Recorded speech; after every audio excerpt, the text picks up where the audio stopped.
আমরা অনেক পুরনো মানুষ, কথায় আছে পুরনো চাল ভাতে পারে, রাইট? আমাকে কেন আগে তোলা হলো আমি আসলে জানি না। এখানে অনেক গণ্যমান্য ব্যক্তি আছেন আমার চাইতেও, আমি অতি সাধারণ একটি মানুষ, এটা সবাই জানে যারা আমাকে চেনে। গরিব ভাই ভালো চেনেন আমাকে।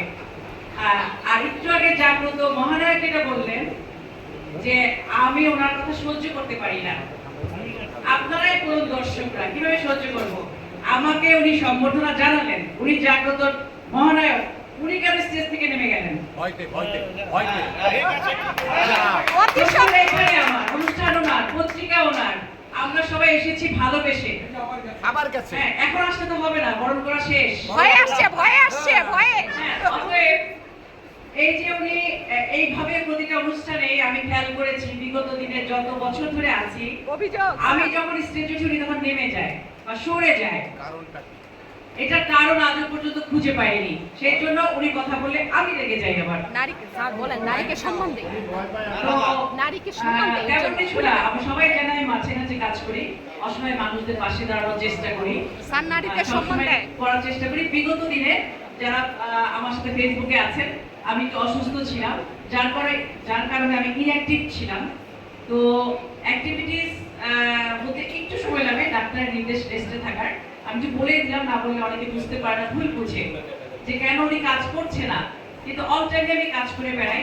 আমি আগেও করেছি, যেখান থেকে আমাকে সিলেকশন করেছেন জাগ্রত মহানায়ক, যে ওনাকেই বানাবো জাগ্রত সেবার প্রেসিডেন্ট, যেভাবে আমি কাজ করে বেড়াই। আপনারা অনেকে এখানে যারা আছেন, আমি অধিকাংশই আমার সাথে ফেসবুক ফ্রেন্ড নাই, তো সাথে আরো কিছু অ্যাড করতে হয়। যিনি উপস্থাপিকা, আপনাকে আমি আসতে বলবো, ওনার নতুন মুখ দেখতে পাচ্ছি, প্লিজ। উপস্থাপিকার উচিত যে কি বলবে যিনি আসবে অতিথি। সবসময় যে জাগ্রত মহানায়ক শিখিয়ে দেয় এটা কোনো কিছু না, এটা অনুষ্ঠানের একটা ল্যাঙ্গুয়েজ। আমি সবার সামনেই বললাম, জাগ্রত মহানায়ক কিন্তু সবার সামনে সবকিছু বলে, কয়টা প্রেম করে, কয়টা বিয়ে করে, কয়জনকে অফার দেয়, বলতে কি সমস্যা?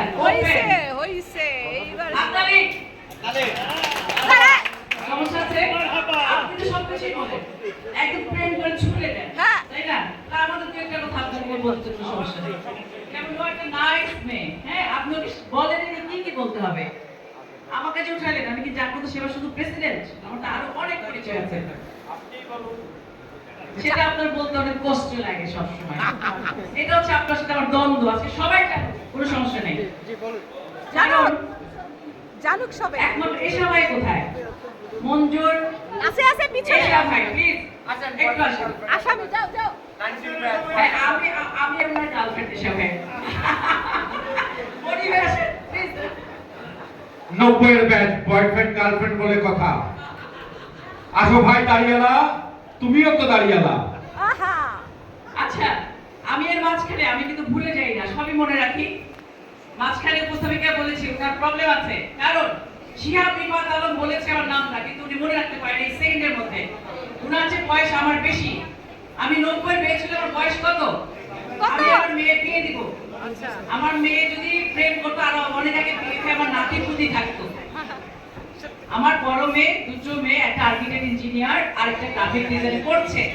মেয়ে যদি আগে বিয়ে করতে রাজি হতো, আমার এখন নাতি